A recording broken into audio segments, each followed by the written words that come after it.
Hey, we are looking pretty fly, for sure. Dressed for fashion, wildlife style. Comfort and warmth. Let's just say it's a good thing we already like each other. Pow! Right in the kisser. We are headed up to the largest road accessible glacier in the world. Apparently there is nothing like it. And we've left Stewart, BC and passed through the teeny tiny town of Hyder, Alaska, and worked up this beautiful paved road, which is about to end. Yes, very soon. Kayla is adjusting wardrobe for the second-ish time. She's a little chilly. Whoa. Because we're here in mid-September and there is snow on the mountains and it's not cold. Like if you're just walking around, it's about air temperature of about 50 Fahrenheit. But once you get... I can't believe you just said that that's not cold. I'm rubbing off on them. Oh no. Ah! Yeah, I normally don't like anything below 70 and I just said 50's not cold. Houston, we have a problem. Well, we're gonna jump on these bad motor scooters and head up the road. The pavement will end soon and we are about to embark on an epic trip up, up, up. Starting off at sea level, and I think we climb well over 4,000 feet to the foot of the glacier. Lots of cool river, incredible waterfalls, a really interesting mining area, which seems like we probably shouldn't be there, but we are allowed, but it seems really weird.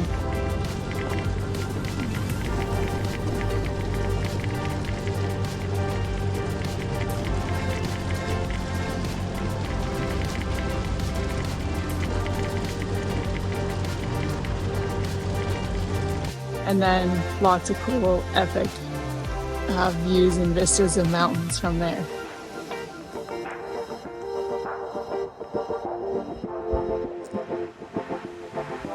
Yep, so here we go.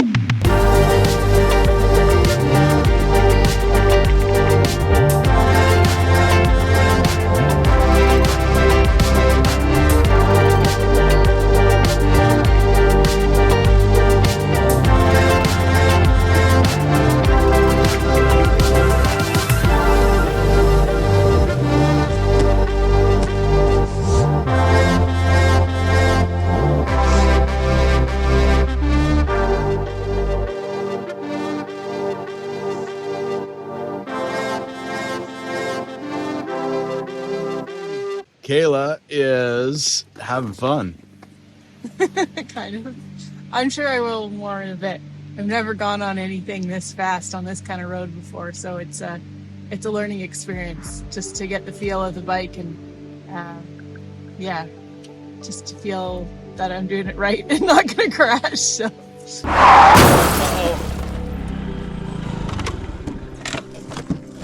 Uh-oh.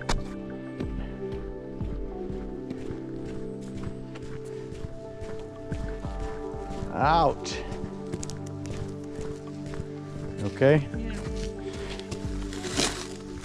I'll get the hang of it, but right now we've got some beautiful scenery around, more to come, but mostly focused on the road, and hopefully by the end of the day I'm a pro off-road ruckus rider and I get to enjoy the scenery too. For sure. I gave her some great husband advice. When in doubt, It was terrible. throttle it out. Faster is always the key to success. No. My theory anyways. Trying hard. You wiped out on a corner up there. Don't wipe out. Go faster, don't die. Ready, go.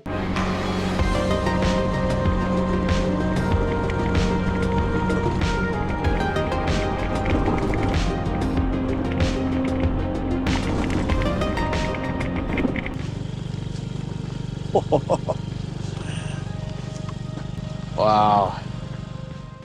This is beautiful. The colors, it almost looks like it has blue neon hidden in the ice. And this is a really overcast, not great light kind of day, and it's still just amazing. what you cannot see, or you would never know without looking on a map or Google, is that in the distance behind, ahead of the far ends of the camera there is the top of the mountains, but that's not really the top of the mountains. It just goes into the clouds, and there is hundreds of miles of ice field in every direction. You just can't see it from here. This is just the leading edge of the glacier that are poking out down these valleys. And this is one that's pretty accessible. Apparently it is so what we learned, the largest road accessible glacier in the world, which we also discovered what they meant by road accessible is you can drive to a nice view. But to get from here actually down on the glacier is a huge feat in and of itself that we're not going to undertake today. I thought about it, but we're going to keep exploring. There's all kinds of cool stuff still ahead of us.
Figured out a way to deal with the bugs. Go incognito. Now they don't even see you. I'm gonna impair your driving a little bit. They don't bug me when I'm driving. They only bug me when I'm standing still. True that.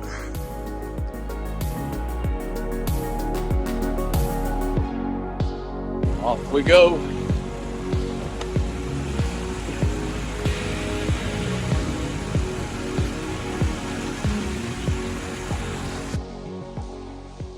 Welcome to the inside of a avoid winter access tunnel.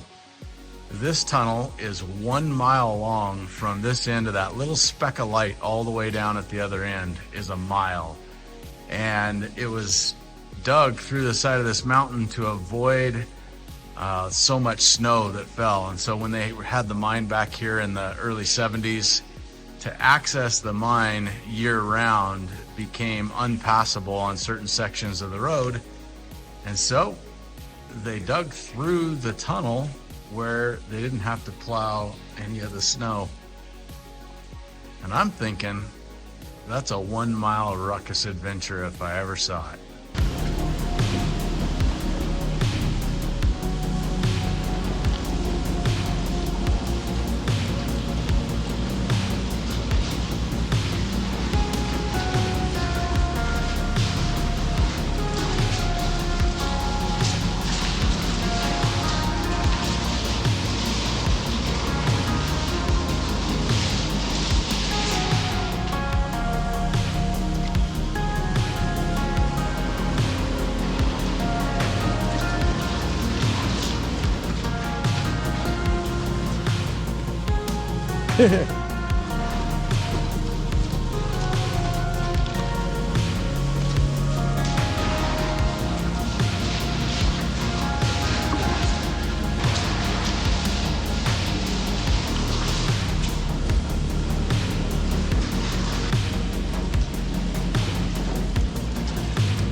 It's really, really soft. You get in there and it's like spinning out and it's all wet. And then not the middle, but not even very far in, like 200-300 yards in, it kind of dammed up. And so there was pretty deep water and then it was all coming out. And I'm like, and it was really squishy and soft. I'm like, it's not worth it. It was a long ways.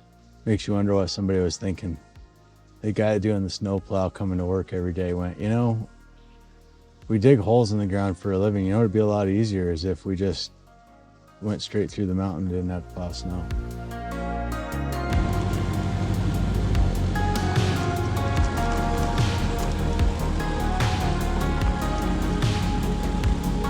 Wow.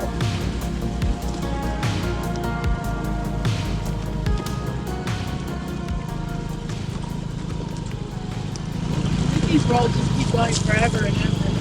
I know. All right. Good place to stop for a minute.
going back down. Kayla has taken my advice to heart times 10. When in doubt, throttle out. She's going like Mach 30 down the hill, struggling to keep up with her. She's amazing. And we're off and running. We're running out of daylight. But thank the Lord. It was supposed to rain about 5 o'clock, which was a while ago. And we haven't had a drop of rain, which is fantastic because that would definitely take the fun out of the trip home. So here we go, back down the hill, through the mine site, and the muck and the mud. And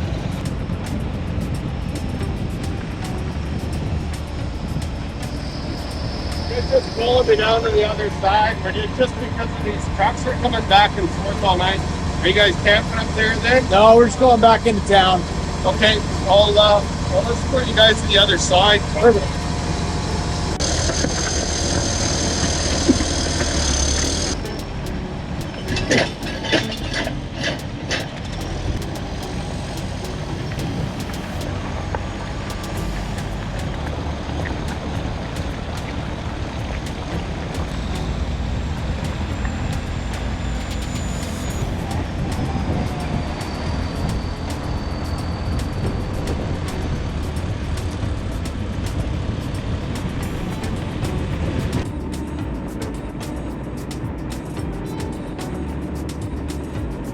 down some more hills until we finally get to pavement, and it'll feel like we're riding on marshmallows. It'll be so smooth.